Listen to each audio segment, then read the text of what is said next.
കർണാമൃതം തവ നാമമാഹാത്മ്യമോ വർണ്ണിപ്പതിനാർക്കുമാവതല്ലോ. ചിന്മയനായ നിൻ നാമമഹിമയാൽ ബ്രഹ്മമുനിയായി ചമഞ്ഞതു ഞാൻ എടോ. ദുർമതി ഞാൻ കിരാതന്മാരുമായി പുരാ നിർമര്യാദകൾ ചെയ്തേൻ പലതരം. ജന്മം മാത്ര ദ്വിജത്വം മുന്നമുള്ളതും ബ്രഹ്മകർമ്മങ്ങളുമൊക്കെ വെടിഞ്ഞു ഞാൻ. ശൂദ്ര സമാചാര തൽപരനായൊരു ശൂദ്ര തരുണിയുമായി വസിച്ചേൻ ചിരം. പുത്രരെയും വളരെ ജനിപ്പിച്ചിതു നിസ്ത്രപം ചോരന്മാരോടു കൂടെ ചേർന്നു. നിത്യവും ചോരനായി വില്ലും അമ്പും ധരിച്ച് അത്രേ ജന്തുക്കളെ കൊന്നേൻ ചതിച്ചു ഞാൻ.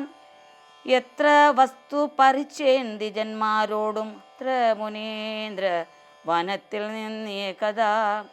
സപ്തമുനികൾ വരുന്നതും കണ്ടു ഞാൻ തത്ര വേഗേന ചൊന്നേൻ. മുനിമാരുടെ വസ്ത്രാദികൾ പറിച്ചിടുവാൻ മൂടനായി. മധ്യാഹ്നമാർത്താണ്ഡ തേജസ്വരൂപികൾ നിർദ്ദയം പ്രാപ്തനാം ദുഷ്ടനാം എന്നെയും വിദ്രുതം നിർജനേ ഓരമഹാവനെ ദൃഷ്ട്വാ സസംഭ്രമം എന്നോടരുൾ ചെയ്തു. തിഷ്ഠ തിഷ്ഠ ത്വയ കർത്തവ്യമത്രേക്കും ദുഷ്ടമതേ പരമാർത്ഥം പരക എന്നു തുഷ്ട്യാ മുനിവരന്മാർ അരുൾ ചെയ്തപ്പോൾ. നിഷ്ഠുരാത്മാവായ ഞാനും അവർകളോട് ഇഷ്ടം അധികം പറഞ്ഞേൻ. നൃപാത്മജ പുത്രധാരാദികളുണ്ട് എനിക്ക് എത്രയും പീഡിതന്മാരായിരിക്കുന്നു. വൃത്തി കഴിപ്പാൻ വഴിപോക്കരോട് ഞാൻ നിത്യം പിടിച്ചു വറിക്കുമാറാകുന്നു. നിങ്ങളെയും നിങ്ങളോട് ഗ്രഹിച്ചിടണം ഏതാനും ഇങ്ങനെ ചിന്തിച്ചു വേഗേന ഞാൻ വന്നു ചൊന്നാൻ. മുനിവരന്മാർ അതു കേട്ടുടൻ എന്നോട് മന്ദസ്മിതം ചെയ്തു സാദരം. എങ്കിൽ നീ ഞങ്ങൾ ചൊല്ലുന്നതു കേൾക്കണം. നിൻ കുടുംബത്തോട് ചെന്ന് ചോദിക്ക നീ. നിങ്ങളെ ചൊല്ലി ഞാൻ ചെയ്യുന്ന പാപങ്ങൾ നിങ്ങൾ കൂടെ പകുത്ത് ഒട്ടുവാങ്ങിയിടുമോ എന്നു നീ ചെന്നു ചോദിച്ചു വരുവോളം നിന്നേടും. അത്രൈവ ഞങ്ങൾ നിസംശയം.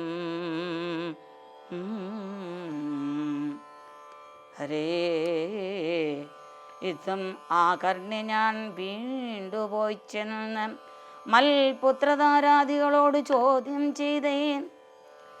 ദുഷ്കർമ്മ സഞ്ചയം ചെയ്തു ഞാൻ നിങ്ങളെയൊക്കെ ഭരിച്ചുകൊള്ളുന്നു ദിനം പ്രതി. ഫൽബലം ഒട്ടു നിങ്ങൾ വാങ്ങിയിടുവോ? മൽപാപമൊക്കെ ഞാൻ തന്നെ ഭുജിക്കുന്നു. സത്യം പറയണം എന്നു ഞാൻ ഉത്തരമായി അവരെന്നോടു ചൊല്ലിനാൻ. നിത്യവും ചെയ്യുന്ന കർമ്മഗണഫലം കർത്താവൊഴിഞ്ഞു മറ്റന്യം ഭുജിക്കുമോ? താൻ നിരന്തരം ചെയ്യുന്ന കർമ്മങ്ങൾ താൻ അനുഭവിച്ചിടുക നീ വരൂ. ഞാനും അതു കേട്ടു ജാത നിർവേദനായി മനസ്സേ ചിന്തിച്ചു ഓരോ തരം താപസന്മാർ നിന്നരുളുന്ന ദിക്കിന്നു താവേന ചെന്നും നമസ്കരിച്ചിടിനേൻ. നിത്യതപോധനം സംഘം കേതുന ശുദ്ധമായി വന്നിതൻ എൻ അന്ധകരണവും. ധനുശരാദ്യങ്ങളും ദൂരെ ഞാൻ ഭക്തിയാ നമസ്കരിച്ചൻ പാദസന്നിധവും. ദുർഗതി സാഗരേ മഗ്നനായി ഈഴുവാൻ നിർഗമിച്ചിടും എന്നെ കരുണാത്മന രക്ഷിച്ചു കൊള്ളേണമേ. ശരണാഗത രക്ഷണം ഭൂഷണമല്ലോ മഹാത്മാനം. സ്പഷ്ടം ഇത്യുക്ത പതിതം പദാന്തികേ ദൃഷ്ട്വാ മുനിവരന്മാരരുൾ ചെയ്തു. ഉത്തിഷ്ഠ ഭദ്രമുത്തിഷ്ഠത്തെ സന്തതം സ്വസ്ത്യസ്തു ചിത്തശുദ്ധി സദൈവസ്തു തേ സദ്യഫലം വരം സജ്ജനസംഗം മാം ദിദ്വജ്ജനാനാം മഹത്തത്വമേതാദൃശം എന്നു തന്നെ തരുന്നുണ്ടൊരുപദേശം. എന്നാൽ നിനക്കതിനാലേ ഗതി വരും. അന്യോന്യം ആലോകനം ചെയ്തു മാനസേ ധന്യ തപോധനന്മാരും വിചാരിച്ചു. ദുർവൃത്തനേറ്റം ദ്വിജാധമനാമിവൻ ദിവ്യജനത്താൽ ഉപേക്ഷനാകിലും രക്ഷ രക്ഷേതി ശരണം ഗമിച്ചവൻ. രക്ഷണീയൻ പ്രയത്നേന ദൃഷ്ട്വാപി മോക്ഷമാർഗോപദേശേന രക്ഷിക്കണം. സാക്ഷാൽ പരബ്രഹ്മബോധ പ്രധാനേന യുദ്ധമുക്ത്വാ രാമനാമ വർണ്ണദ്വയം വ്യത്യസ്തവർണ്ണരൂപേണ ചൊല്ലിത്തന്നാൻ നിത്യം. രാമരേത്യേവം ജപിക്ക നീ, രാമരത്യേവം ജപിക്ക നീ ചിത്തമേകാഗ്രമാക്കിക്കൊണ്ട് അനാരത്തം.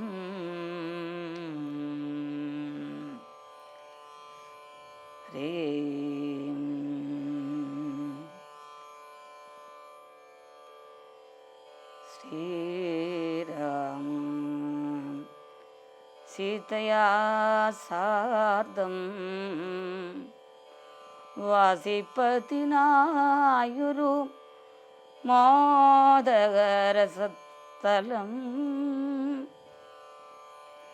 കാട്ടിത്തരുവൻ ഞാൻ പോന്നാലും എന്നെഴുന്നള്ളിനാൻ അന്തികെ ചേർന്നുള്ള ശേഷപരിവൃതനാമുനി ചിത്രകൂടാജല ഗംഗയോരന്തര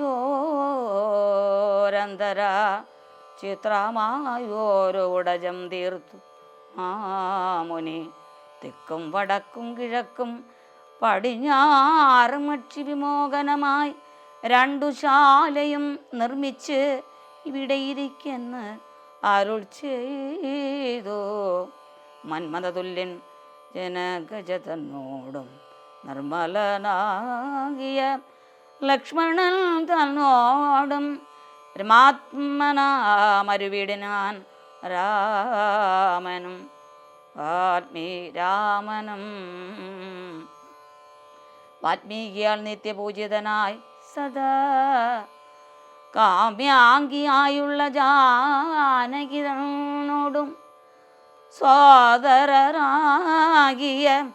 ലക്ഷ്മണൻ തന്നോടും സാദരം ആനന്ദം ഉൾക്കൊണ്ടുമേവിനാൻ ദേവമുനിവര സേവിതനായൊരു ദേവരാജൻ ദിവി വാഴുന്ന പോലെ. ശ്രീരാമചന്ദ്ര പ്രഭോ. കുംഭത്തിൽ നീരകം ബുക്കു ശബ്ദം കേട്ട് കുംഭീവരൻ നിജ തുമ്പിക്കരം തന്നിൽ അമ്പസ്സു കൊള്ളുന്ന ശബ്ദമെന്നോർക്കയാൽ ശബ്ദമെന്നോർക്കയാൽ അമ്പ അയച്ചേനറിയാതെ അതും ബലാൽ പുത്രനു കൊണ്ട നേരത്തു കരച്ചൽ കേട്ടെത്രയും ഇതനായി തത്ര ചെന്നിടിനേൻ. ബാലനെ കണ്ടു നമസ്കരിച്ചേൻ. അതുമൂലം എന്നോടു ചൊല്ലിനാൻ കർമ്മമാത്രേ മമ വന്നത് ഇതു തവ ബ്രഹ്മഹത്യാ പാപമുണ്ടാകയില്ല തേ. കണ്ണും പൊടിഞ്ഞു വയസ്സും ഏറെ പൂക്കോ പർണശാലാന്തേ വിശന്നു ദാഹത്തോടും എന്നെയും പാർത്തിരിക്കും പിതാക്കന്മാർക്കു തണ്ണീർ കൊടുക്ക എന്ന് എന്നോട് ചൊല്ലിനാൻ. ഞാനതു കേട്ട് ഉഴച്ചോ വന്നേനിനി ജ്ഞാനികളാം നിങ്ങൾ ഒക്കെ ക്ഷമിക്കണം. ശ്രീപാദ പങ്കജമെന്നിയെ മറ്റില്ല പാവിയായോരടിയൻ അവലംബനം എന്തു വിഷയ കൃപാവശന്മാരല്ലോ സന്തതം താപസ പൊങ്കവന്മാർ നിങ്ങൾ. യുദ്ധമാകർണ്യ കരഞ്ഞു കരഞ്ഞ് അവൻ എത്രയും ദുഃഖം കലർന്ന് ചൊല്ലിയിടിനാൻ. പുത്രൻ എവിടെ കിടക്കുന്നിതു ഭവാൻ തത്രൈവ ഞങ്ങളെ കൊണ്ടുപോയിടണം. ഞാനതു കേട്ട് അവർ തമ്മെ എടുത്ത് അതിദീനതയോടും മകൻ ഉടൽ കാട്ടിനേൻ. കഷ്ടം ആകന്ത കഷ്ടം കർമ്മം എന്നവർ തൊട്ടുതലോടി തനയ ശരീരവും പിന്നെ പലതരം ചൊല്ലി വിലാപിച്ചു. ഹിനതയോട് അവരെന്നോടു ചൊല്ലിനാൻ. നീ നല്ല ചിത ചമച്ചിടണം. തീയുമേറ്റം ജ്വലിപ്പിച്ചു വൈകിടാതെ തത്ര ഞാനും ചിത കൂട്ടിയ അന്നേരം പുത്രേണ സാഗം പ്രവേശിച്ചവർകളും ദഗ്ധദേഹന്മാരുമായി ചെന്നു മൂവരും. ഹരേ ഹരേ ദഗ്ധദേഹന്മാരുമായി ചെന്നു മൂവരും പുത്രാരി ലോകം ഗമിച്ചു വാണിടിന. ഹരേ ശ്രീരാമനും അനുജാതനും സീതയും ചീരാംബരജടാധാരികളായി വനം പ്രാപിച്ചിരുന്നേയും ദുഃഖാംബുരാശിയിൽ താവേന മഗ്നയാക്കിയിടിനാൻ നിർദ്ദയം. ഹാ രാമ രാമ രഘുവംശനായക നാരായണ പരമാത്മൻ ജഗൽപദേ നാഥ ഭവാൻ മമ നന്ദനായി വന്നോ. ജാതനായിടിനാൻ കേവലം എങ്കിലും ദുഃഖം എന്നെ പിരിയും നീലൊരിക്കലും ഉൾക്കാമ്പിലോർത്താൽ വിധി ബലമാം തുലോം. യുദ്ധം കരയുന്ന മാതാവു തന്നെയും നൊക്വാ ഭരതനും ദുഃഖേന ചൊല്ലിന. ആതുര മാനസനാകയാൽ ഇതുകൊണ്ട് മാതാവു ഞാൻ പറയുന്നതു കേൾക്കണം. രാഘവരാജ്യാഭിഷേകം മുടക്കിയാൽ കൈകേയിയാകിയ മാതാവേ ഞാൻ അറിഞ്ഞിട്ടില്ല. രാഘവൻ തന്നെ ആണേ ഞാൻ അറിഞ്ഞ് എത്ര അതെങ്കിലോ മാതാവേ. ബ്രഹ്മഹത്യാശതജാതമാം പാപവും അമ്മയെ ഭുജിക്കുന്നതുണ്ടു ഞാൻ നിർണയം. ബ്രഹ്മാത്മജനാം വസിഷ്ഠമുനിയെയും ധർമ്മധാരങ്ങളരുന്ധതി തന്നെയും ഖഡ്ഗേന നിഗ്രഹിച്ചാലുള്ള പാപവുമൊക്കെ അനുഭവിച്ചിടുന്നതുണ്ടു ഞാൻ. ഇനി ശ്രീരാമ ശ്രീരാമഭദ്ര ജയ ശ്രീരാമചന്ദ്ര ജയ ശ്രീരാമ രാമ ശ്രീരാമഭദ്ര ജയ. ഹരേ രാമ ഹരേ രാമ രാമ രാമ ഹരേ ഹരേ ഹരേ കൃഷ്ണ ഹരേ കൃഷ്ണ കൃഷ്ണ കൃഷ്ണ ഹരേ ഹരേ.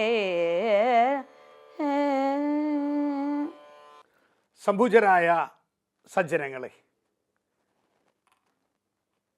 വാൽമീകിയുടെ ആശ്രമത്തിലേക്ക് ശ്രീരാമൻ പുറപ്പെട്ടു. ഈ സമയത്ത് നമ്മൾ ആ വാൽമീകിയുടെ ആശ്രമത്തിൽ എത്തിക്കഴിഞ്ഞാൽ വാൽമീകിയുടെ പൂർവാശ്രമം സാധാരണ സന്യാസിമാരുടെ പറയാറില്ല, ആചാര്യന്മാരുടെയും, അത് വളരെ മോശമായിരിക്കും. അപ്പോൾ വാൽമീകിയുടെ ആ പൂർവാശ്രമം എങ്ങനെയായിരുന്നു എന്നാണ് പറയുന്നത്.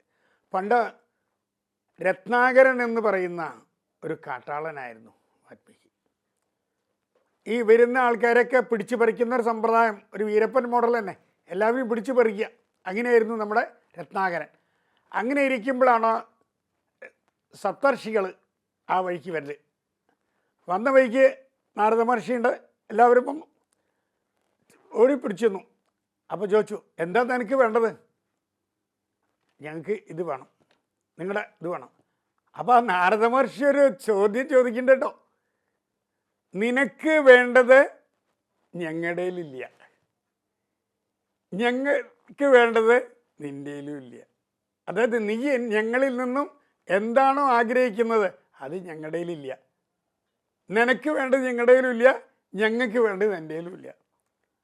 അപ്പോഴാ പറഞ്ഞു, നീ എന്തിനാ ഇങ്ങനെ ക്രൂരകൃത്യം ചെയ്യണത്? ഞാൻ എൻ്റെ വീട്ടുകാരെ.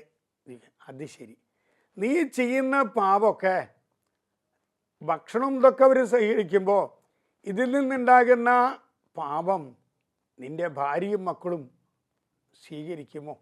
അവരാ ഭാരം ഏൽക്കുമോ? അപ്പോഴാണ് രത്നാകരൻ ചിന്തിച്ചത്. ശരി എന്ന് പറഞ്ഞ് തിരിച്ചു പോവുകയാണ്. ചോദിച്ചു വരാൻ പറഞ്ഞു, ഞങ്ങൾ ഇവിടെ നിൽക്കാമെന്ന് പറയാണ്. രത്നാകരൻ പോയി തിരിച്ചിവിടെ വരികയാണ്. തിരിച്ചു വന്നിട്ട് എന്തേ പറഞ്ഞറിയോ ഭാര്യ, അത് നിങ്ങൾ തന്നെ ചെയ്താൽ മതി, നിങ്ങൾ ചെയ്യുന്ന പാപങ്ങളൊന്നും ഞങ്ങൾ ഏൽക്കില്ല എന്ന് രത്നാകരൻ്റെ ഭാര്യ വിട്ട് പറയാണ്.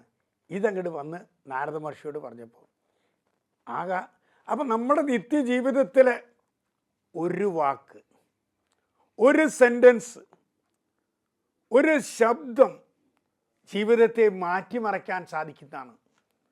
ആ നാരദ മഹർഷിയുടെ ഒരു വാക്ക്, അതായത് നീ ചെയ്യുന്ന കർമ്മങ്ങളുടെ ഫലം നീ തന്നെ അനുഭവിക്കാം. താൻ നിരന്തരം ചെയ്യുന്ന കർമ്മങ്ങൾ താൻ നിരന്തരം അനുഭവിച്ചിടണം. ഓരോരുത്തരും ചെയ്യുന്നത് അവർ തന്നെ ചെയ്യണമെന്ന് പറഞ്ഞാൽ ആ വാക്ക് പെട്ടെന്ന് രത്നാകരിൽ മാറ്റം. അപ്പോൾ ചോദിക്കാം, ഞാനിനി എന്താ ചെയ്യേണ്ടത്?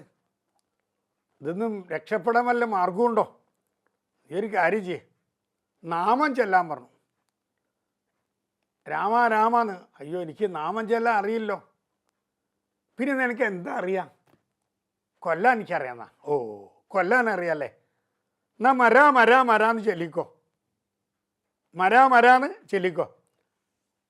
അപ്പം 2 മരത്തിൻ്റെ ഇടയിലാണ് ഇവിടെ ഇരിക്കുന്നത് രത്നാകരൻ. എന്നിട്ട് പറഞ്ഞു, നീ മരാന്ന് ചൊല്ലിക്കോന്ന്. അങ്ങനെ മരാന്ന് ചൊല്ലിപ്പോൾ എന്തായി മാറി? അത് രാമ എന്നുള്ള താരകമന്ത്രമായിട്ട് മാറി എന്നാണ്. ആ രാമമന്ത്രം, താരകമന്ത്രം ഏറ്റവും പവിത്ര. കാശിയിൽ പോയിട്ട് മരിച്ചു കഴിഞ്ഞാൽ വലത് ചെവിയിൽ കാശി വിശ്വനാഥൻ ഈ താരകമന്ത്രം ജപിക്കുന്നതാണ്. അപ്പോൾ അവർക്ക് പുനർജന്മം ഉണ്ടാവില്ല എന്നാണ്, മോക്ഷപ്രാപ്തി നേടുന്നതാണ് പറയാം. അപ്പോൾ എന്താണ് ഈ താരകമന്ത്രം? പല ആൾക്കാരും ചോദിക്കാറുണ്ട്. ബ്രഹ്മദേവൻ ശതകോടി രാമായണം രചിച്ചു. അപ്പോഴേക്കും ഞങ്ങൾക്ക് വേണം പറഞ്ഞ് ദേവന്മാരും അസുരന്മാരും 3 കൂട്ടരും വന്നു. 3 പേർക്കും തുല്യമായിട്ട് ഭാഗിച്ചു കൊടുത്തു ശതകോടി. അപ്പോൾ ബാക്കി എത്രയാ? 1 കോടി രാമായണം ബ്രഹ്മാവ് കയ്യിൽ വെച്ചു, ബ്രഹ്മദേവൻ. അപ്പോൾ ദേവേന്ദ്രൻ പറഞ്ഞു കുറച്ചും കൂടി വേണമെന്ന്. അപ്പോൾ 1 കോടി രാമായണം വീണ്ടും 1 കോടി രാമായണ ശ്ലോകങ്ങളാണ് വീണ്ടും 3 കൂട്ടർ പങ്കിട്ട് കൊടുത്തു. അപ്പം 1 കോടി മാറ്റുമ്പോഴത്തേക്കും 3 ലക്ഷം ശ്ലോകം വെച്ച് കൊടുത്തു. അപ്പോൾ 1 ലക്ഷം ശ്ലോകം ബ്രഹ്മാവിൻ്റെ കയ്യിൽ സ്വസ്ഥം. അപ്പോൾ അസുരന്മാർ പറഞ്ഞു കുറച്ചും കൂടി വേണമെന്ന്. അപ്പോൾ 1,00,000 ശ്ലോകം വീണ്ടും 3 കൂട്ടർക്ക് ഡിവൈഡ് ചെയ്ത് കൊടുത്തു. അപ്പോൾ എത്രയായി? 10,000 ശ്ലോകം കയ്യിൽ വന്നു. 10,000 ശ്ലോകം വന്നപ്പോൾ ദേവേന്ദ്രൻ പറഞ്ഞു എന്നാൽ കുറച്ചും കൂടി ആയിക്കോട്ടെ പറഞ്ഞു. അപ്പോൾ 10,000 ശ്ലോകത്തിന് 3,000 ശ്ലോകം വെച്ചിട്ട് 3 കൂട്ടർക്കും പങ്കിട്ട് കൊടുത്തു. അപ്പോൾ എത്രയായി? 1000 ശ്ലോകം ബാക്കി. 1000 ശ്ലോകം വീണ്ടും പങ്കിട്ട് കൊടുത്തു 300 വെച്ചിട്ട്. അപ്പോൾ 100 ശ്ലോകം ബാറ്റി. എന്നാൽ ഈ 100 ശ്ലോകം എൻ്റെ കയ്യിൽ ഇരിക്കട്ടെ പറഞ്ഞു ബ്രഹ്മാവ്. അല്ല കുറച്ചും കൂടി വേണം പറഞ്ഞു ദേവേന്ദ്രൻ. അപ്പോൾ ആ 100 ശ്ലോകത്തിന് 30 ശ്ലോകം വെച്ചിട്ട് എല്ലാവർക്കും പങ്കിട്ട് കൊടുത്തു. അപ്പോൾ 10 ശ്ലോകം ബ്രഹ്മാവിൻ്റെ കയ്യിലിരുന്ന ഈ ശ്ലോകം രാമായണ ശ്ലോകം എൻ്റെ കയ്യിലിരിക്കട്ടെ. അപ്പോഴാ ദേവേന്ദ്രൻ കുറച്ചും കൂടി കിട്ടിയത് നന്നായിരുന്നു. അങ്ങനെ 3 ശ്ലോകം വെച്ച് എല്ലാവർക്കും കൊടുത്തു. ബാക്കി 1 ശ്ലോകം ബ്രഹ്മദേവൻ്റെ കയ്യിലുണ്ട്. അപ്പോൾ ബ്രഹ്മദേവൻ പറഞ്ഞു വീണ്ടും ഇനി ആവശ്യപ്പെടുക. ഒരു ശ്ലോകത്തിൽ 32 അക്ഷരാണ്. ഇനി ഇതുവരെ നിങ്ങൾ എടുത്തതിൻ്റെ ബാക്കി ശ്ലോകമല്ലേ ഞാൻ എടുത്തേ. ഞാൻ 2 അക്ഷരം കൂടെ എടുക്കുക, ബാക്കി 30 അക്ഷരം നിങ്ങൾക്ക് തരിക. അപ്പോൾ ഒരു ശ്ലോകത്തിലെ 32 അക്ഷരത്തിൽ നിന്നും രാമ എന്നുള്ള ആ 2 അക്ഷരം ആരെടുത്തു? ബ്രഹ്മദേവൻ എടുത്തു. ഇതാണ് താരക മന്ത്രം അല്ലെങ്കിൽ രാമമന്ത്രം. ഇതാണ് കാശിയിൽ പോയിട്ട് മരിച്ചു കഴിഞ്ഞ ആളുടെ വലത് ചെവിയിൽ കാശി വിശ്വനാഥൻ ജപിക്കുന്ന മന്ത്രം. ഇപ്പോൾ ശ്രീരാമന് ലങ്കയിലേക്ക് പോകാൻ ചിറകെട്ടേണ്ടി വന്നു. ഹനുമാന് രാമമന്ത്രം താരകമന്ത്രം മതി. അതാണ് താരകമന്ത്രത്തിൻ്റെ പ്രത്യേകത. ആരാണോ രാമനാമം ജപിക്കുന്നത് അവർക്ക് പുനർജന്മമില്ല എന്നാണ് പറഞ്ഞിരിക്കുന്നത്. അവർക്ക് പുനർജന്മം ഇല്ല. അപ്പോൾ മൊത്തത്തിൽ ഈ രാമായണം നമ്മൾ മനസ്സിലാക്കേണ്ടത് ഏതൊരു വ്യക്തിക്കും ഏത് രാക്ഷസനും ആരാവാം? ദേവനാവാൻ പറ്റും. എങ്ങനെ? ഒരു വാക്കുകൊണ്ട്, ഒരു ഒറ്റ മന്ത്രം കൊണ്ട്. ഏത് കാട്ടാളനും ആരാവാൻ പറ്റും? മഹർഷിയാവാൻ പറ്റും. അപ്പോൾ നിത്യജീവിതത്തിൽ ഈ കലിയുഗത്തിലടക്കണം നമ്മുടെ മനസ്സിൻ്റെ ഉള്ളിൽ ഈശ്വരനെ ധ്യാനിച്ചുകൊണ്ട് ഒരു വാക്കുകൊണ്ടോ ഒരു സെൻറ്റൻസ് വാചകം കൊണ്ടോ ഉപദേശം ലഭിച്ചു കഴിയുമ്പോൾ അവരുടെ ജീവിതം തന്നെ മാറ്റിമറിക്കാൻ സാധിക്കുമെന്നുള്ളത് രാമായണം വ്യക്തമായിട്ട് നമുക്ക് തെളിയിച്ചു തരാം. നമുക്ക് അറിയാണ്ടല്ലോ തന്നെ നമ്മുടെ നിത്യജീവിതത്തിൽ ആനുകാലികമായ പ്രശ്നങ്ങൾ കാണാം. ആരെങ്കിലും ഒരാളുടെ ഒരു വാക്കുകൊണ്ട് കംപ്ലീറ്റ് നശിക്കുന്നു കാണാം. അതായത് നമ്മുടെ വാക്ക് അത് തിരിച്ചെടുക്കാൻ പറ്റില്ല. ഒരു വാക്ക് നമ്മൾ പറഞ്ഞു കഴിഞ്ഞാൽ നമുക്കത് തിരിച്ചെടുക്കാൻ പറ്റില്ല. The word that come from the depth of truth എന്ന് പറയും. സത്യത്തിൻ്റെ അഗാധ ഗർത്തങ്ങളിൽ നിന്നും ഉരുത്തിയിരുന്ന വാക്കുകളായിരിക്കണം എന്നാണ് പറഞ്ഞത്. അപ്പോൾ നമ്മുടെ നിത്യജീവിതത്തിൽ ഈ രാമമന്ത്രം വളരെ ഉപകരിക്കും. ഈ രാമായണത്തിൻ്റെ പ്രസക്തി തന്നെ എന്താണെന്ന് വെച്ചാൽ ഏതൊരു വ്യക്തിക്കും ജന്മന നമ്മളൊക്കെ ശൂദ്രന്മാരായിട്ടാണ് ജനിക്കുന്നത്. വിജ്ഞാനം കൊണ്ട് നമ്മളെന്താവും? വൈശ്യനായിട്ട് മാറും. ഒന്നും കൂടി ജ്ഞാനം ലഭിച്ചാൽ നമ്മളായും ക്ഷത്രിയനായിട്ട് മാറും.